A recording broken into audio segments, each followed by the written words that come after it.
Welcome to A Shock in the Dark. I'm your narrator, tonight coming to you from Helendale, California, in the Mojave Desert.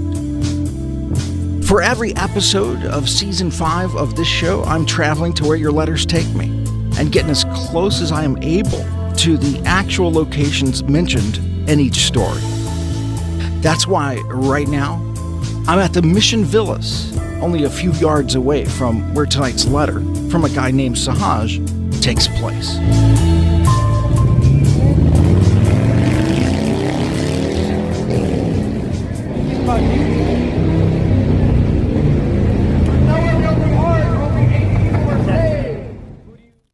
Dear A Shock in the Dark, I live in Helendale, California, although some people know it as Silver Lakes. Anyway, it's only a few hours away from Los Angeles. It's in the desert, which, yeah, it gets really hot here, but I don't think most people realize it also gets extremely cold in the desert when the sun goes down. My family lives next to the golf course where my dad works. All he has to do is walk out the back door and he's at work. Sometimes I'll make a little money, too, chasing down lost golf balls and such. About 5 years ago, when I was 16, my family took a trip to Anaheim to take my little brother and little sister to Disneyland. I couldn't go due to a cross-country race I was committed to, so my parents let me stay at home all by myself, 16, home alone.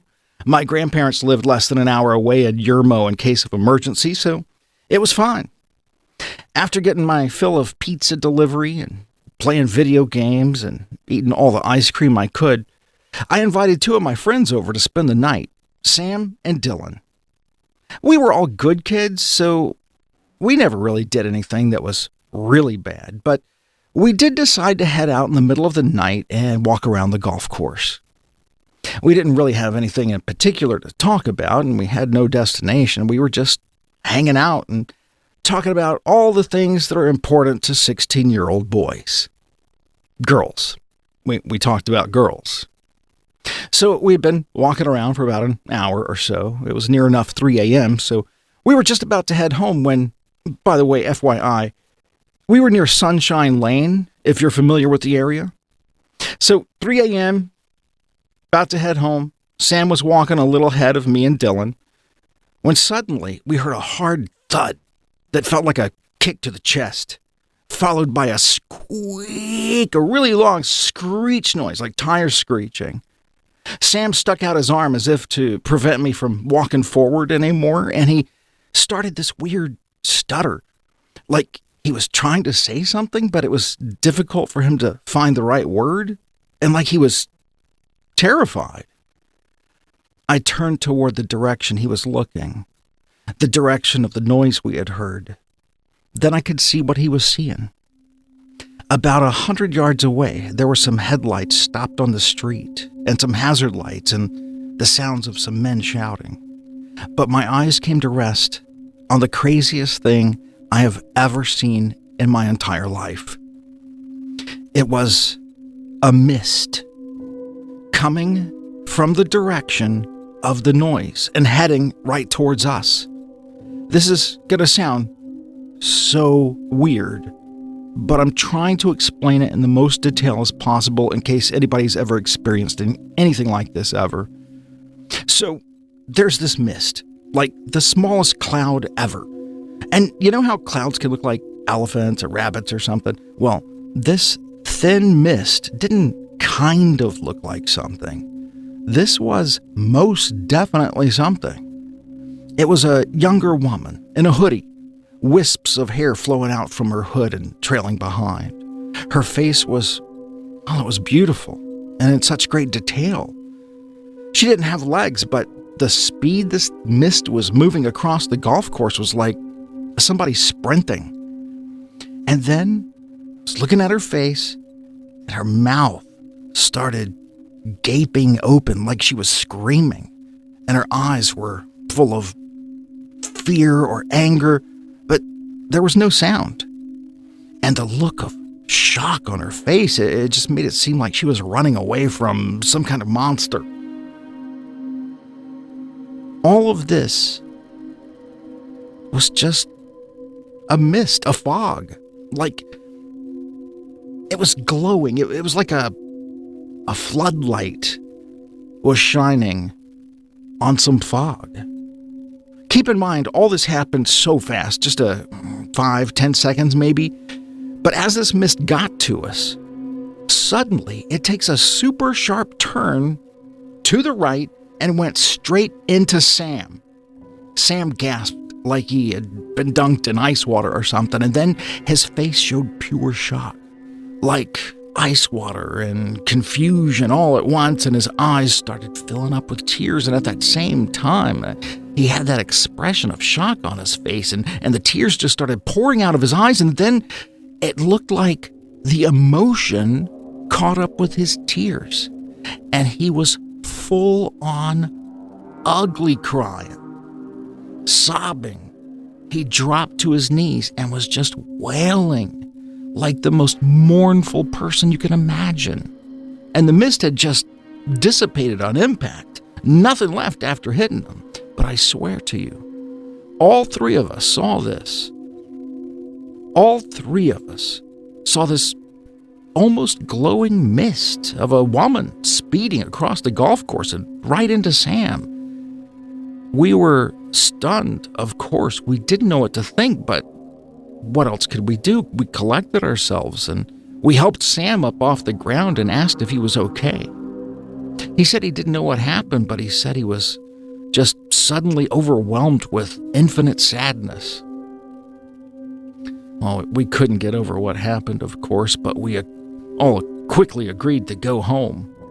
But on the way, we passed by Sunshine Lane, where there were now more headlights.